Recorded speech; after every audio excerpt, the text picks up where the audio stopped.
Hi there, it's me again, your Lavanya. We are continuing the discussion on Unmai vilakkam. We have already seen 34 verses and today we are moving on with the 35th verse. Still with the concept of the cosmic dancer or the concept behind cosmic dance. We have already seen how to visualize the cosmic dance, as in the form of the cosmic dance. Today we are going to discuss about the objective or the goal behind the cosmic dance. Verse number 35 goes this way.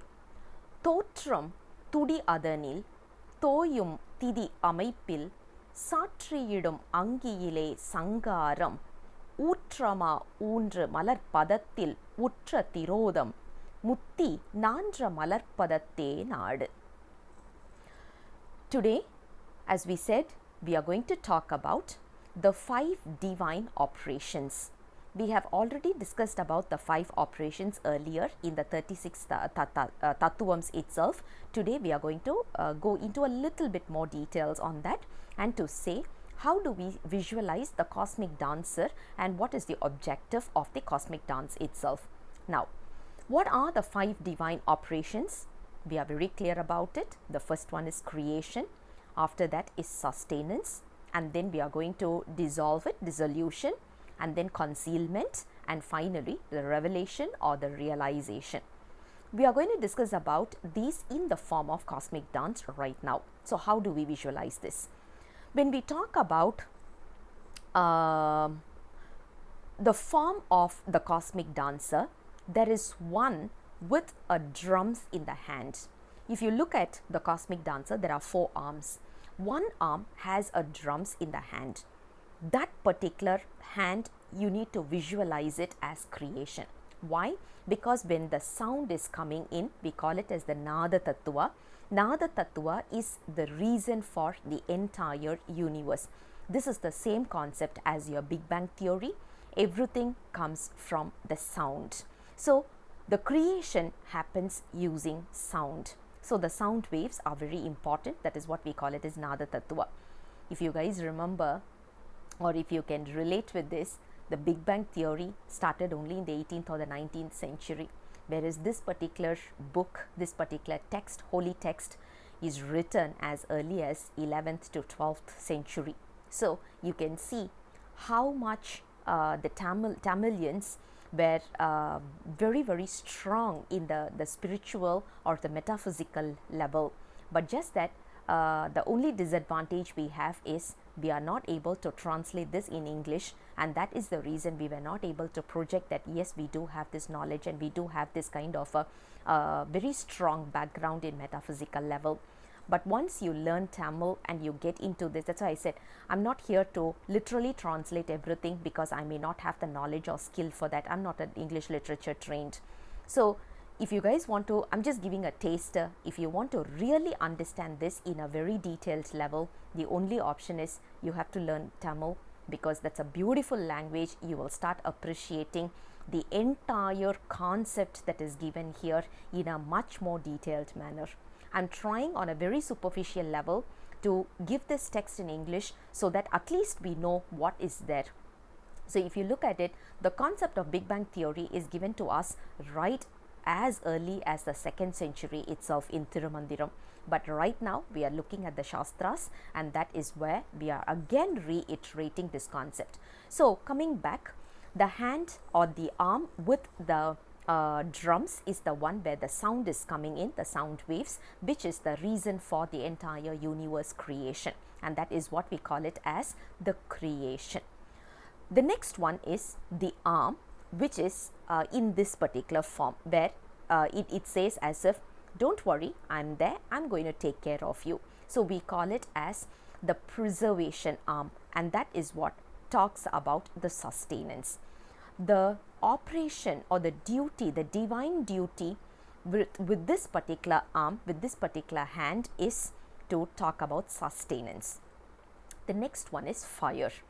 The arm with a fire, the hand which holds on to the fireball, that is called as dissolution, and we are all aware of this. Fire eats up, swallows anything, literally anything, literally. So if there is a fire uncontrolled, it can swallow whatever is around us, including us. That is why the fire, the arm which is holding on to the fire is the duty is taken as dissolution. And the next one is the concealment. The fourth operation that we are looking at is concealment, and the concealment is the main duty of the main part when we are looking at the cosmic dancer, which is related to this. You will need to understand the 2 feet. One feet is in a swaying position, another feet is holding on to the demon, which is called as Muyalagan. We have already seen that it is not a baby, it is a demon, and the demon is not a literal demon over there, it is a representation of our ignorance. In English, usually we say ignorance is bliss, but honestly, according to the Tamil literatures, ignorance is not bliss, and that is the one which is causing our rebirth. So the leg, which is the foot which is holding on to the ignorance, is taken as the concealment, and the feet which is swaying, that is taken as the realization. So what we have to aspire for is the swaying feet, because that is the one which is going to give us the realization. That is one which is going to be our savior, the feet which is going to save us from all these permanent, whatever we are suffering, we are going through, it is going to save us from this suffering and bring us to the ever blissful state, which is Lord Shiva's feet, the feet which is swaying. So when we look at Lord Shiva's cosmic dancer position, we need to look at it in the form of mantra, and we need to understand it in the form of the divine operations. Now, why is he doing these operations? This is what we call it as Una Nadanam. When we say Una Nadanam, Nadanam is literally dance. It is called as the Una dance. Again, I don't want to translate these because these are all technical terms, and it will dissolve the meaning. So it is called as Una dance. And why is this performed? Because he needs to create, he needs to sustain, and he needs to dissolve whatever we are enjoying as of today. In Tamil, in Sanskrit, we call it as Dhanu Karana Bhuvana Bhoham, which means Dhanu means this body, Karanam means our senses and sense organs, Bhuvanam means the world, and Bhogam means the pleasure that we are going through. So, body, senses, the worldly affairs, and at the same time the pleasure that we are enjoying, all these four has to be created, has to be sustained, has to be dissolved, has to be concealed, and has to be given in the form so that the life can, of course, the last two, concealment and realization, is only for soul and not for the Dhanu Karana Bhuvana Bhoga.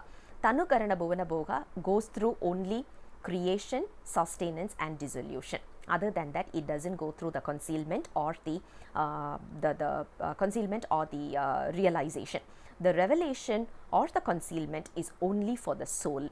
So, in order for the soul to realize this, in order for the soul to get the benefit from this, we need to go through this particular dance position. We need to appreciate this dance position.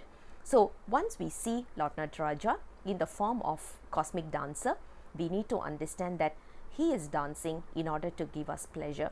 He is dancing to create the pleasures that the soul has to go through, so that at one point in time we will get the realization to say whatever we are going through, the worldly pleasures, is never a pleasure, and only Lord Shiva's feet, the swaying feet, is the real pleasure, and we will start longing for that, we will start yearning for that. So with that, we are concluding verse number 35. I'll come back again with the next verse very soon. Until then, bye-bye.